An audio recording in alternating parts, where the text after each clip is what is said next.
Good afternoon, everyone. So we're just across the top of the hour. I know we still have a handful of people that are dialing in right now, so I might stretch this out a little bit and get everybody settled. But thank you for being on the call this afternoon. Just as a little bit of housekeeping, if you can mute your lines, if you haven't already, if you can mute your lines for us, that'll ensure that we can all hear the presentation this afternoon. So thank you. But to kick it off, thank you again for joining us. My name is Trevor Wilde. I'm the CEO and Managing Director of Wilde Wealth Management Group. I'm sitting out of our Scottsdale office here in sunny Scottsdale, Arizona. And it's a lot of fun as I'm looking across the participant list tonight. It looks like we have people on the East Coast in the middle of the country. Most of us are out here in Arizona enjoying the 70-something degree weather, but we know our time is limited because we're going to be 101 on Friday. So thank you all for joining tonight. Welcome to our second quarter market update call. As we have the last handful of quarters, I've got a great friend of mine, Gene Goldman, on the call with us tonight. Gene is the CIO and investment director of Cetera Research. He's on CNBC quite often and a really great guy, and has been a part of this call for the last 3 or 4 quarters. So we're going to get into some details of what he sees in the first quarter or coming out of the first quarter and some of the things that we're looking at economically. Before I do that, though, I wanted to share just some updates about the firm. We often get questions from clients, hey, how's the staff? Are we working from home? Are we remote? And how's everything going? So I just want to take a few minutes just to share some updates about where we're at. About 85% of our employees are back to the office in one of our 5 offices here around the Valley. And so the majority of us are home. We still have a handful of staff that are working remotely, and we'll probably continue to work through that process as we get through the summer. But I'm happy to report that everybody's healthy and things are going quite well. I also wanted to say a special thank you to all of you on this call today. And some of you, I'm seeing, again, the roster, there's a lot of you who've been a part of this organization for 20, 25 years, some a little bit longer, some are newer. But I want to say a special thank you to all of you for your continued support and trust in us, our organization, the advisors that support you. And we're really proud to be here to support you. We did have a busy first quarter, and it was a fun first quarter. A couple of accolades that are just fun to share. We were proud to be in Barron's again for the 13th year. Barron's does an annual research report where they list the top 1,200 advisors around the country. And we are proud to be named on that list again here for the 13th consecutive year, rated number 2 in the state of Arizona. I know last year we were number 1, this year we were number 2. That comes with the territory, I guess. And also equally excited to be a part and recognized by Forbes. Forbes does a similar research report that they put out in February. And we were excited to be listed in that directory for the first time. Also ranked number 2 in Arizona for 2021. But those were exciting things that occurred. But it's really a tribute to you. Barron's in particular, because we've been a part of that list, or we've been recognized there for 13 years running. One of the things I'm most proud of is that we are one of only 2 independent firms that are chosen in Arizona. They choose about 25 financial planning advisory firms like ours in each state, or at least in Arizona. And there was only 2 that were truly independent, one of which was us. I also think it's interesting that the people that we serve, as you go through that Barron's list, a lot of the advisors that are in that number 1, 2, 3, 5, 10 mark, their average client has $10 million average investment with us. And I'm proud of the fact that although we do have those clients, and some of you on this call are those, we've really built our organization around supporting everyday people. And I'm proud that we've been a part of that list for 13 years. And I wanted to say a special thank you to you all, because if it wasn't for your dedication and support, we wouldn't be on that list, and we certainly wouldn't be on that list 13 years in a row. So thank you for that. We've also had a really busy quarter in community involvement. Many of you who have been a part of this organization for a long time know that part of our commitment is to give back to our community. We developed a community outreach about 6 years ago that we've labeled and we call Wild for Arizona, which is kind of just a way for us to formalize the community outreach that we do. And that's a part of our fabric. And we had a really busy first quarter. And I'm proud to report some of the things that we were able to accomplish here in our backyard. So our first quarter program, we hosted a program with an organization called the Brown Bag Program.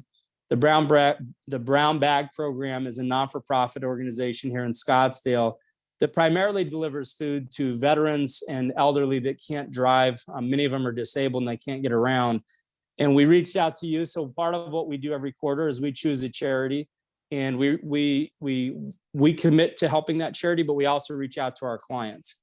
And what we did for the first quarter was, in conjunction with the Brown Bag Program, was a food drive. We reached out to all of you and said, hey, if you'd like to donate non-perishable goods, we're collecting for the first quarter. I'm proud to announce that we delivered a total of 1,140 pounds of non-perishable goods. It was great. If any of you happen to be in our Scottsdale conference rooms, about half our conference room was filled with canned goods. And also we had a few people who made cash donations. So we had about $500 in cash donations as well. So thank you to all of you who participated in that. It was a great success, and we were proud to be a part of it. We also were the keynote sponsor for Child Crisis Arizona. Child Crisis is an organization that falls dear to my heart. I'm a board member, and they have an annual gala event that they do every fall. Again, an interesting year because they were back and forth on whether they do it in person or over, or virtually. They ended up doing a hybrid, and it was a wildly successful night. I'm sure a lot of you have been to these fundraisers and these galas. A great night for this organization, and historically would be anywhere from $250,000 to $500,000 raised. It's that big. This year they raised $2.5 million. It was an amazing success. Also, just because we're in a little different year, the tax tables or tax deadlines have been extended. If any of you are looking for tax credits, Child Crisis Arizona does qualify for the qualifying adoption agency. And if you haven't done that, you haven't filed your tax return yet, they're an amazing organization. If you have any questions, reach out. I'd love to share with you my experience with them. Our Q2 focus for Wilde for Arizona is an organization called the Southwest Human Development. Southwest Human Development is an organization, nonprofit organization that primarily focuses on youth, and in particular, the educational development of youth. April is Financial Literacy Month, and so we chose to partner with an organization for Q2 that really focused on education. We participated in an event as a staff. Some of you might have saw us on Channel 5 last Friday because the news came out, and we're part of their Reading Buddies program. But we also have a fundraiser that we're doing that's going to go directly to this organization. We've developed a shopping list, so we try to make this easy. If you're interested, you can go right to our website. And I believe it's under the activities campaign. We have a link where there's a shopping list of things that organization needs. And you can go on, it's done through Amazon. The item will be delivered right here to our office. And we're gonna run this campaign through the second quarter and hope to have a great delivery to Southwest Development at the end of the quarter. So thank you in advance to anybody who would like to participate. And for those of you who have already, again, thank you.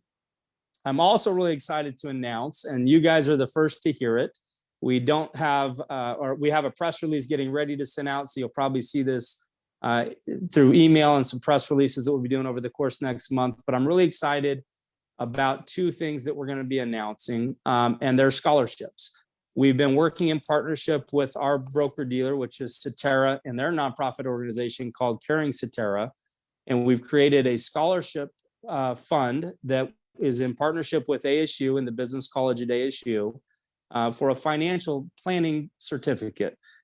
One of the things that we don't see enough of in our industry is we don't see enough young people coming into the industry. And so we're proud to present a scholarship through ASU in partnership with Cetera. We're going to be launching it here at the end of the quarter. But ultimately, as an organization, we're going to underwrite a 4-year scholarship for a degreed program in financial planning with ASU. So we're really excited about that. We're also going to be doing a mentorship program with the scholarship recipient that we'll be handling most likely out of our Tempe office as it's closest to the campus down there at ASU. And lastly, along the same lines, we've also partnered with another local company called Arizona Tuition Connection, and we are sponsoring a low-income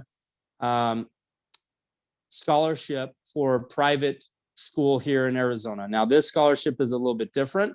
Arizona Tuition Connection works with the state organizations and private schools in developing scholarships that can be used from low-income families that might want to send their kids to a private high school here in Arizona.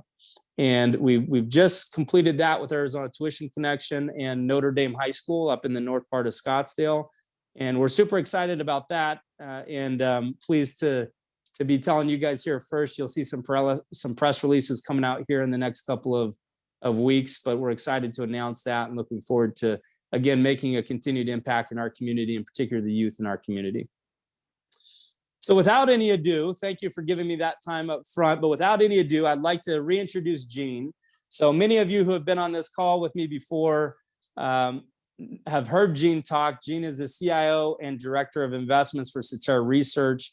Gene puts together a great research report at the end of each quarter, helping us, all of us advisors, and really helping people trying to look at economically what's happening and what are the things that we should be considering following. Gene, and I don't know if you're muted yet, Gene. Let me try to find you here. There you are. I'm right here. Hey, Hello, Gene, Trevor. how you doing? Hello, everyone. Great. How are you? Good. I'm doing great. Good to see you. So last time we did this back in January, you had some road construction behind you. It sounds pretty quiet today. That could always change. And I do apologize about that last time. So it's no problem. I had construction, a new dog, everything. So the best of all worlds. Yeah. Well, the marvelous world of Zoom is we're doing things sitting from our homes or home offices. So Gene, so the title of your report for this quarter was The Road to Recovery. Yes. Perfect. So what I'll do is let me share my screen just so we can see some slides. Okay, great. And also while you're doing, sorry, real quick, Gene, while you're pulling those up, if anybody would like to have a copy of these slides, please let us know. We are recording this event, so if you miss some things or trying to take notes, let us know. We'll be sending out a replay here after it goes through the proper channels within the next couple of days as well. Thanks, Gene. Perfect. And then Trevor, just to make sure, we have 6 hours for this presentation? 6.5, right? I think. I think we have to be done by midnight. Okay. Yeah, we're good. Okay, perfect. Well, good evening, everyone. Good afternoon, good evening. As I've told you many times, talking to all of you, I'm in California. I'm in Santa Monica, California. Obviously, the weather is not as nice as it's in Arizona. I think we're cold. We're about 65 degrees, so it's a little cold, but we'll have to bear with it right now. And obviously, most importantly, I hope you're all safe and healthy. I think the last time I spoke to you was back on January 28th. So, what a crazy 3 months it's been since then. If you kind of look at the economy, so speaking of crazy years, look at 2020. And we talked about this before. 2020, we had the longest expansion in the history of our nation end, and it's followed by what's going to be the shortest recession on record. And with that as a backdrop, back in January, we discussed our 3 primary themes that kind of guided our investment decisions. With that said, back then we laid out our primary theme was basically this.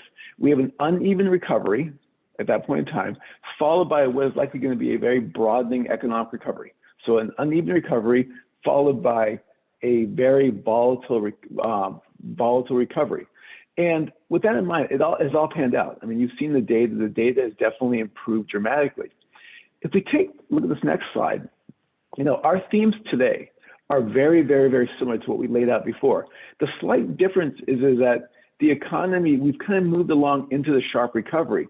And now what we need to do is look towards the next step, look beyond this to say, okay, we are in a sharp recovery right now. The economy is going great. Things are looking wonderful.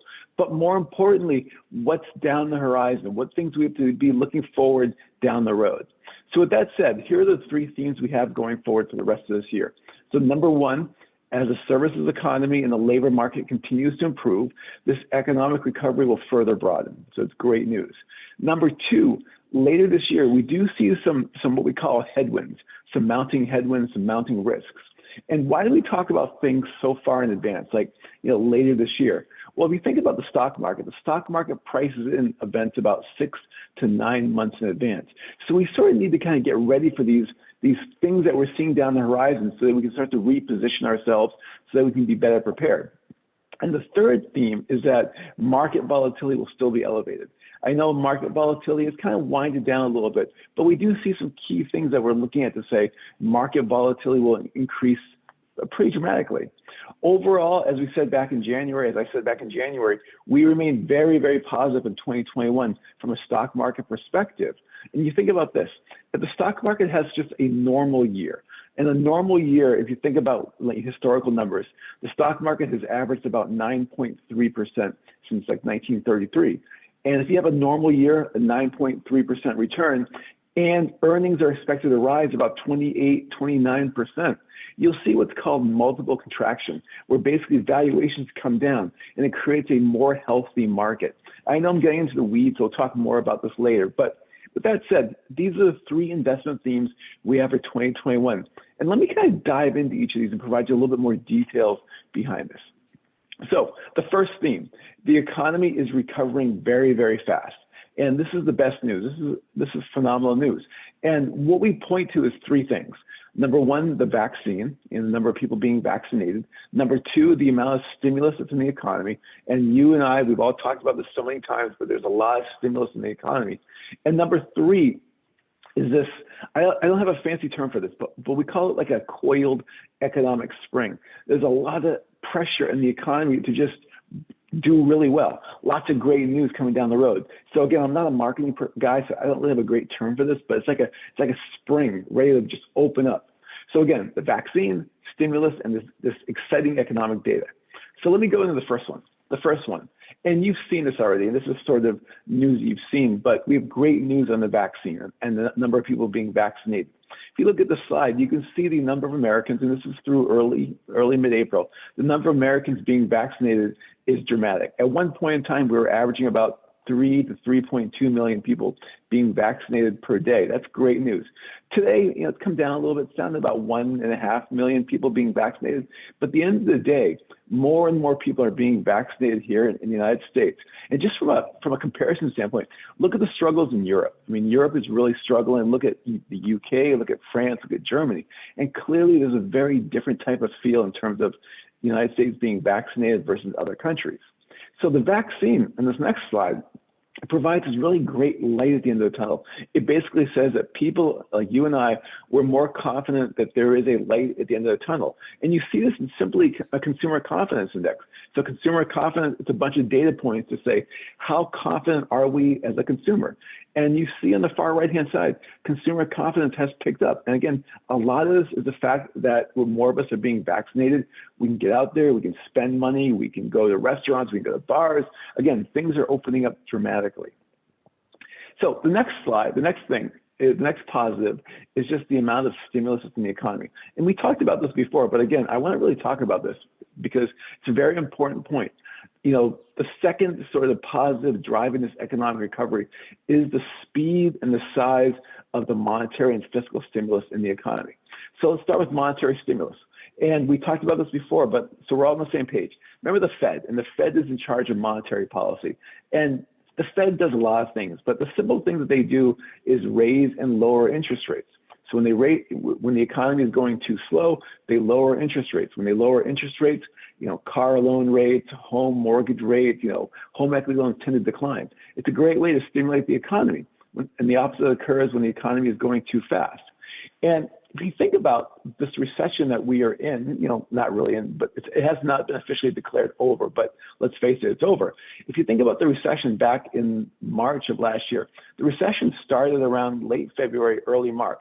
What the Fed did 15 days later, they went in and they cut rates to near zero. They said interest rates are going as low as they can. And why is that such great news? Well, you think about that, and then 8 days later, what they did is that they did what's called quantitative easing. And we talked about this, I think 6 or 9 months ago, where quantitative easing is where the Fed goes in and buys treasury bonds and mortgage-backed securities off of the balance sheets of banks and financial institutions.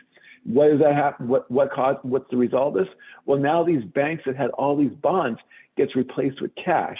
And now if you have a bank and you have a ton of cash on your balance sheet, it incents you to lend the money a lot more. So again, the Fed cut rates near zero about 15 days after the recession started. They cut rates, they started quantitative easing about 8 days later. If you think about the Great Recession back in 2008 and 2009, what the Fed did, it took the Fed about 9 months to cut rates to zero. 9 months. It took a long, long time.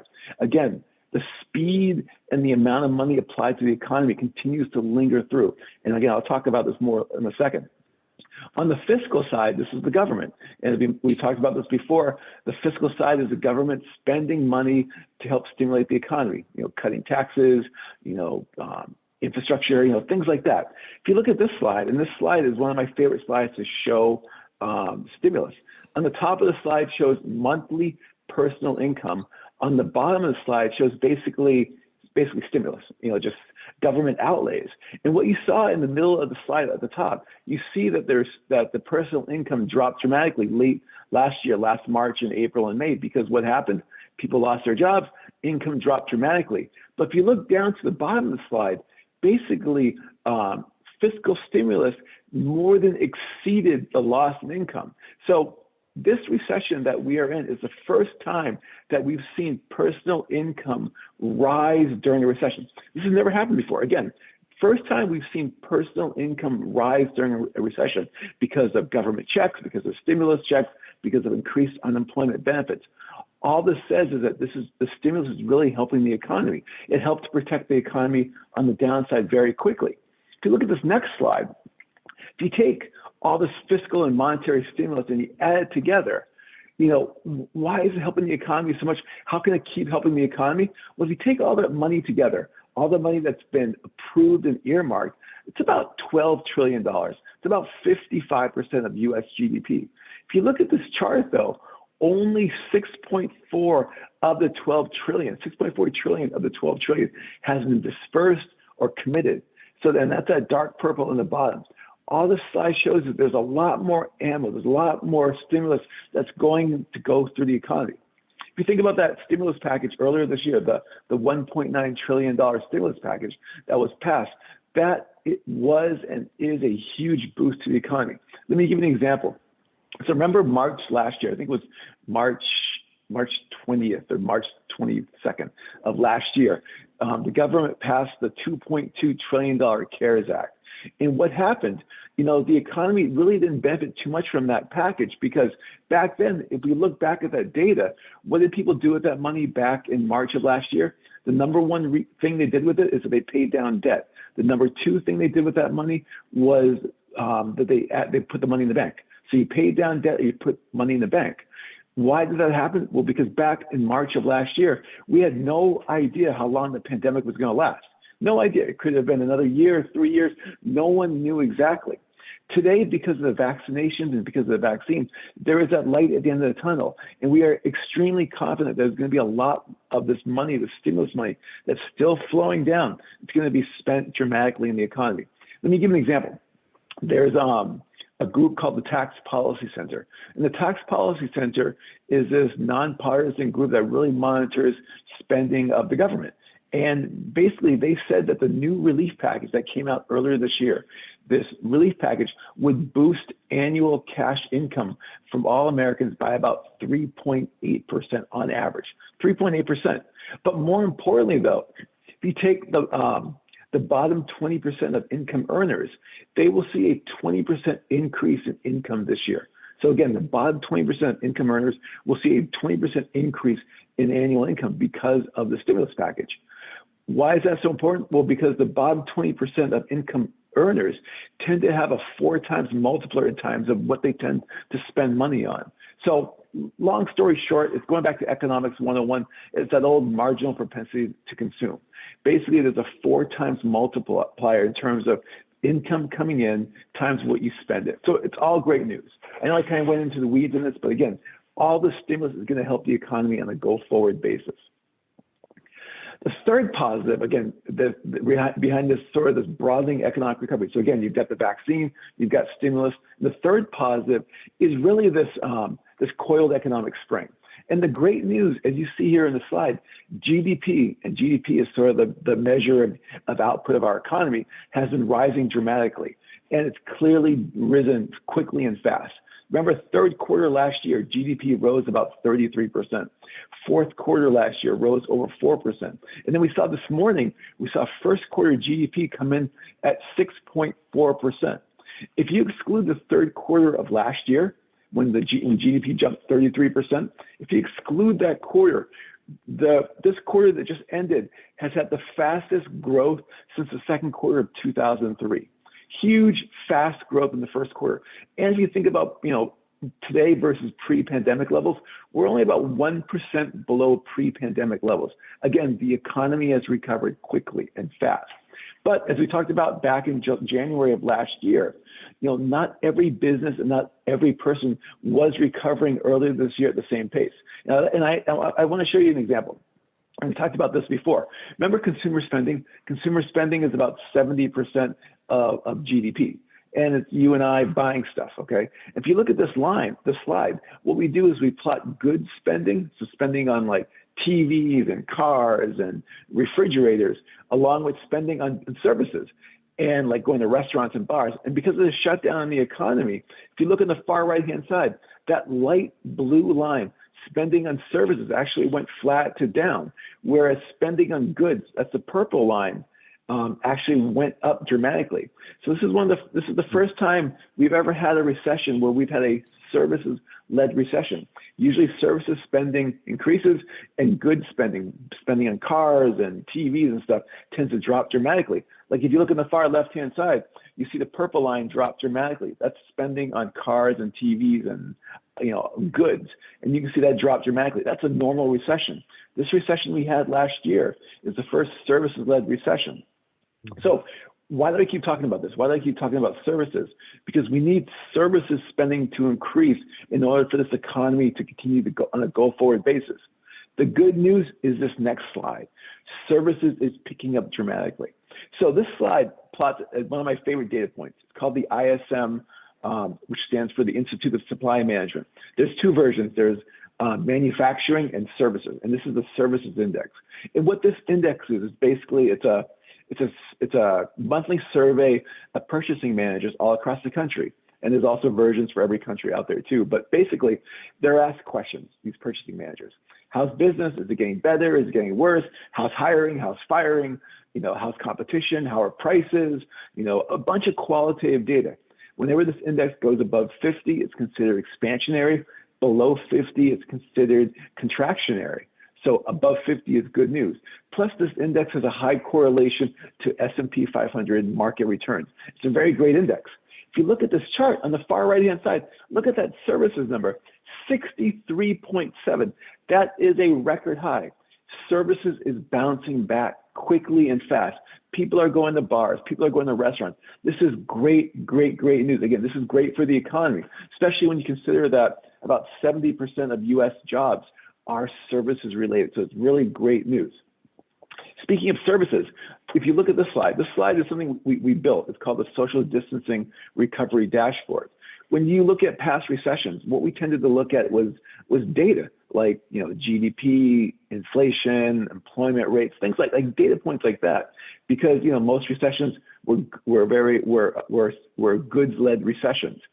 But this recession, as I've talked to before, it's very different. It was a services-led recession.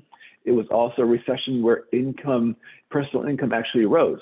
So we built this dashboard that looks at services-related factors to say where are we in terms of the economy. And it's 13 factors around vaccinations, around travel, around public transportation, around consumer comfort, around airport travelers. And of course, red is bad, green is good. And this dashboard that we built, it continues to confirm the fact that yes, things are not as good as they were pre-pandemic, but they are getting much better. There's a lot more green on the right-hand side. Again, the economy is getting better. The recovery is broadening dramatically. If you look at this slide, we talked a lot about services. Let's kind of shift gears. Let's talk about retail sales. And retail sales is just us buying stuff, whether it's going to a restaurant or buying a TV or a car. And look at this slide. This slide shows retail sales have jumped dramatically. Look at the surge on the right-hand side. People are spending money. We're all spending money dramatically. That's great news for the economy because, as I've said before, the spending represents about 70% of overall GDP.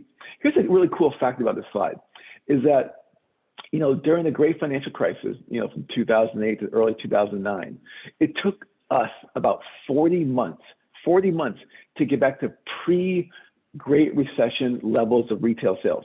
So it took over 3 years to get from that recession retail sales levels. This recession that we just ended, it took us 5 months. Just think about how impressive that is. It was 40 months during the last recession. It took us 5 months. Again, people are spending money. This is good for the economy. So retail sales are surging. Lots of great data. But the thing about retail sales is that it's a backward-looking data because you've already spent money on something. You've already bought that car. You've already bought that radio. You've already bought that stereo system, whatever you've already bought. So it reflects things that have already been purchased. What about things that will drive demand on a go-forward basis? And these are two really important data points. On the left-hand side, it's personal savings rate. Consumers like you and I have a lot of cash on the sidelines, a lot of cash in banks. You look at this number on the far left-hand side. Right now, there is about 20% of the personal savings rate is about 20%, almost 21%. At one point, it was about 35, 36%, but it's about 20% right now. The long-term average is about 6 to 7%. There is a lot of cash on the sideline ready to be spent. Think about the pandemic relief checks. We've estimated about 250 million Americans received about $800 billion of stimulus. But of that $800 billion, only about 25% was actually spent. Again, a lot of cash on a sideline that will likely go into the economy to be spent on stuff, on cool stuff. On the right-hand side is a ratio, and it's called the inventory to sales ratio. So basically, you take inventory and you divide it by sales. And as the line goes down, that means inventories are declining. As the line goes up, that means inventories are rising. Look on the far left-hand side. The inventory to sales levels are down dramatically. Companies need to rebuild dramatically to match up with these goods. And this is what you're seeing now. You're seeing some great numbers on manufacturing because companies are rebuilding things quickly to meet this demand. Again, this is showing that the economy right now is in a strong recovery. I told you last time that we were waiting for the labor market to recover in order for us to go into the next stage of that economic recovery. You look at this slide, the great news that we've recovered more than half of the jobs that we lost last spring. So the job market is improving. Yes, we are still below pre-pandemic levels, but again, the labor market is improving week by week. We've had 3 weeks in a row now where we've seen jobless claims come in below 600,000. Again, it's still a little bit higher than it was pre-pandemic, but things are getting better week by week by week. Again, we are going in the right direction. If you look at this slide, a lot of data points tend to be like maybe a month old or so, just because it takes a while to calculate data and it takes a bunch of economists and geeks to run through it. And I say geek in a nice way because I'm an engineer too by trade, but it takes geeks to grab a bunch of data and so on. It takes a while. One of my other favorite indices are these regional manufacturing surveys. And we talked about this when I first spoke to you a year ago, that these surveys are small and regional, but they're the first look at the current month's economy. So you see here, there's 5 major ones. There's the Empire State, there's Philly Fed, Dallas, Richmond, and Kansas City.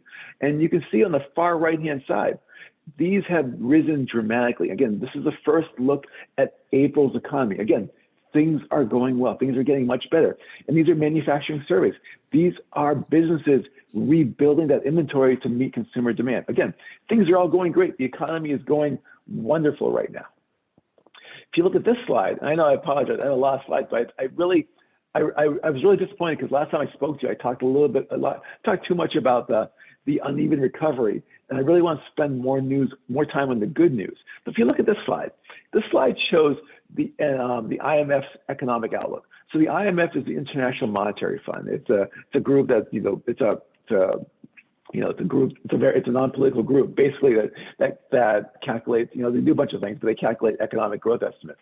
And if you look at for 2021 in the middle, okay, for the United States, so just focus on the United States, they're saying that the United States in 2021 is going to grow 6.4%.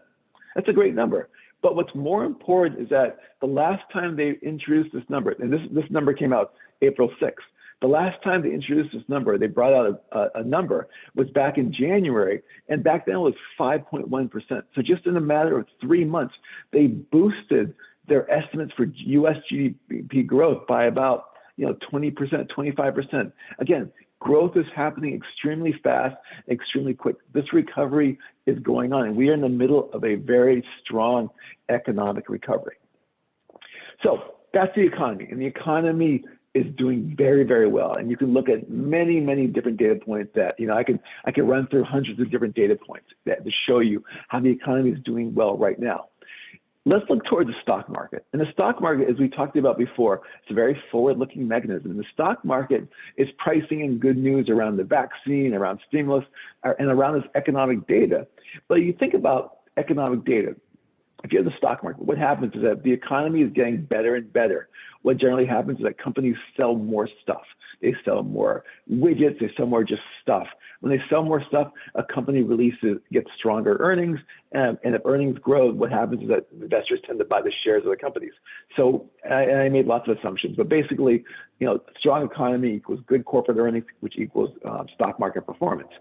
And if you look at this slide, the stock market loves a strong economy.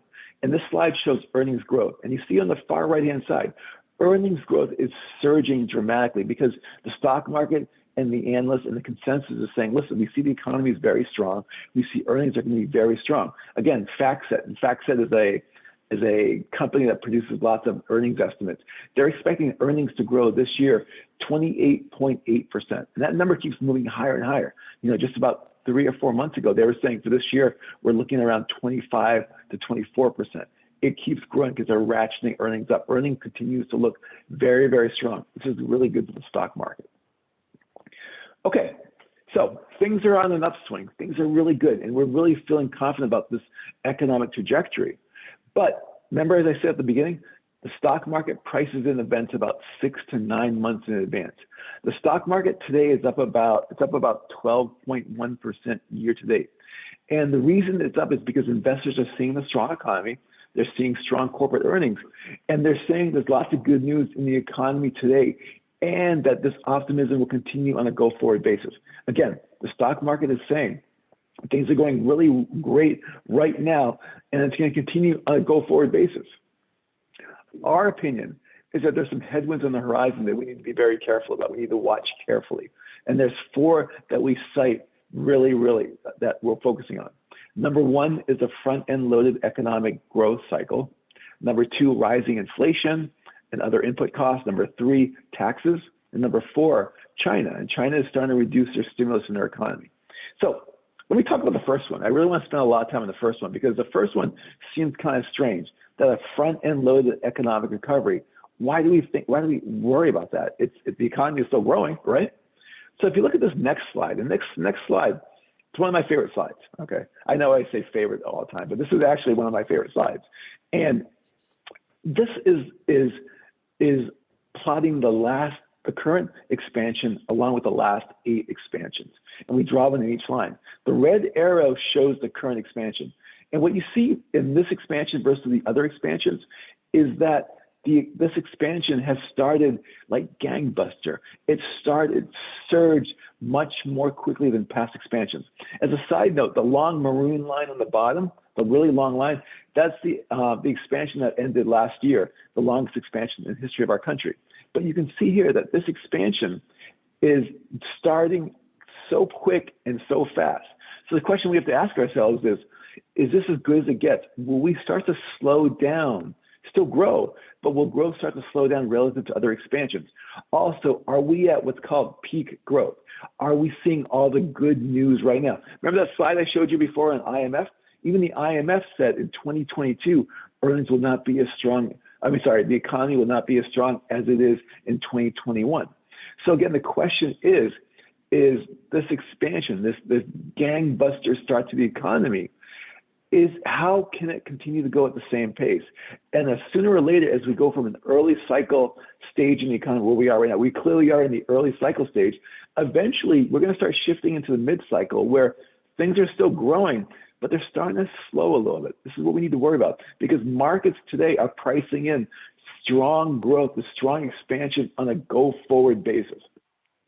If you look at this next slide, and this kind of more further elaborates that data point.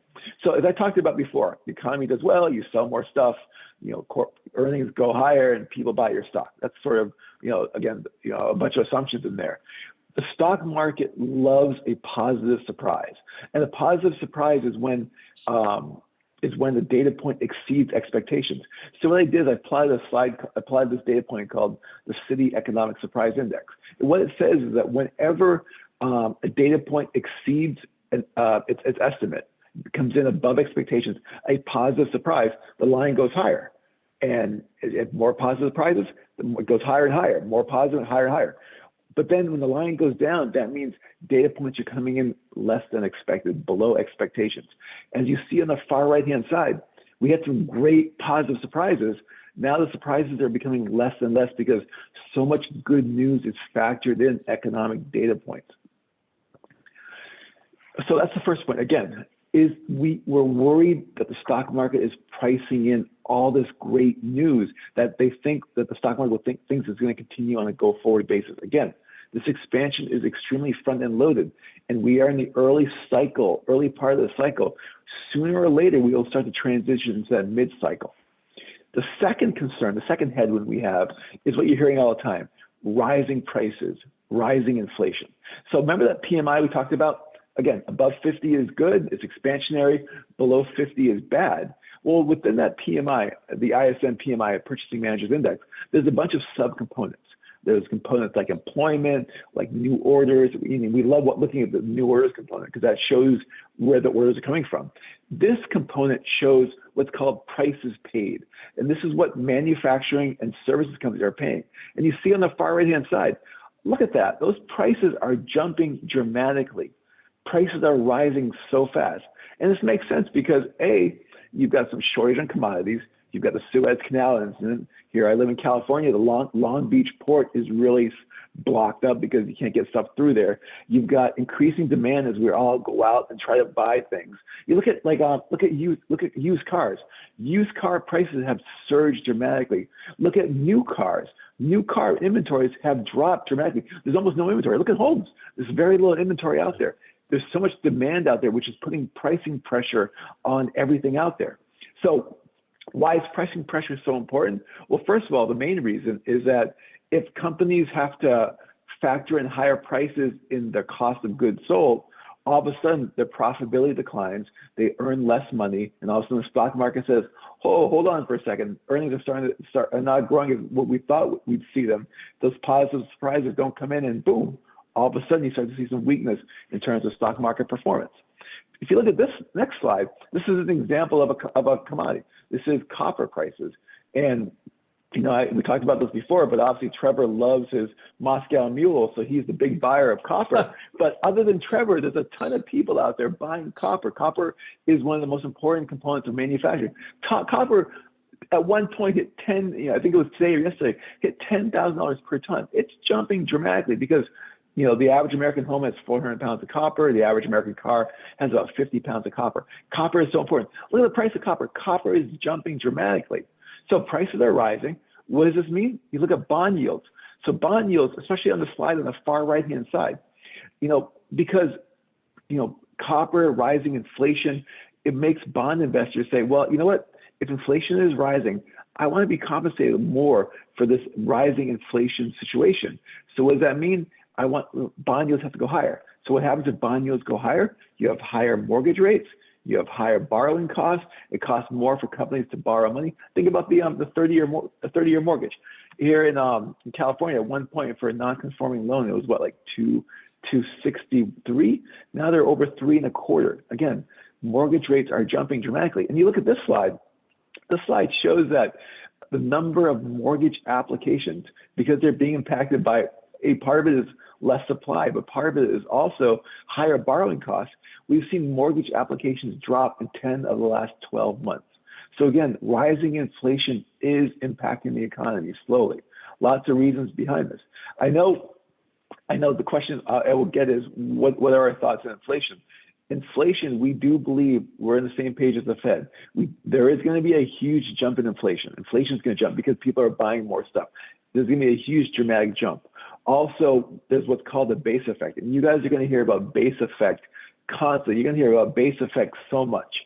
And base effect means that last year, during the shutdown of the economy, basically prices fell dramatically because we weren't buying stuff. So supply and demand, everything in finance is all about supply and demand. There was a lot less demand, so supplies increased, prices fell dramatically. So last year at this time, prices were down dramatically. We measure inflation on a year-over-year basis. So for the months of March, April, and May, you're going to see some huge, scary numbers of inflation. But as we start to progress later in the year, again, year-over-year inflation should start to moderate. So again, this is what the Fed continues to say. Remember, the Fed raises a lowers the interest rates. They're saying, listen, inflation, yes, it's going to rise near term, but it's going to be a very short-term effect, and we also agree.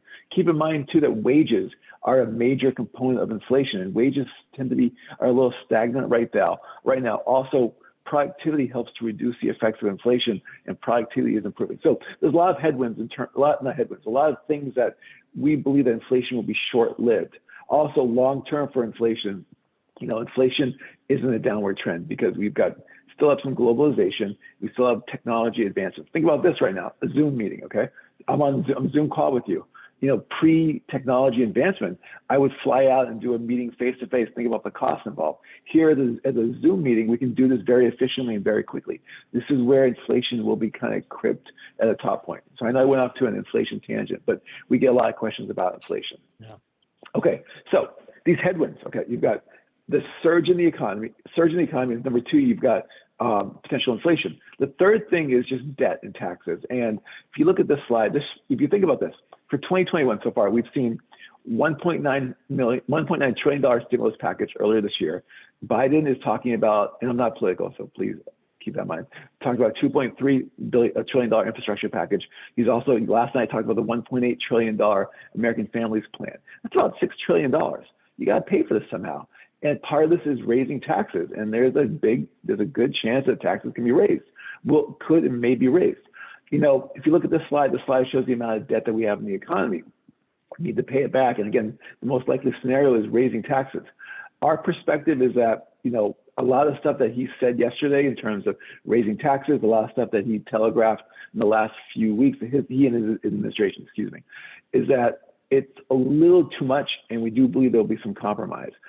I think corporate taxes may increase, but again, it's a little exaggerated in terms of what can be done because, they're not going to get the Democrats are not going to get a filibuster-proof bill through Congress anytime soon. Especially when you have Sinema in Arizona and you have Manchin in West Virginia coming out and saying, they don't want to see a lot of this happening. So again, we don't see a filibuster happening, but the thing that we want to be careful about, we watch carefully, is the budget reconciliation process in September, October. That's where you just need a majority as long as it's revenue neutral.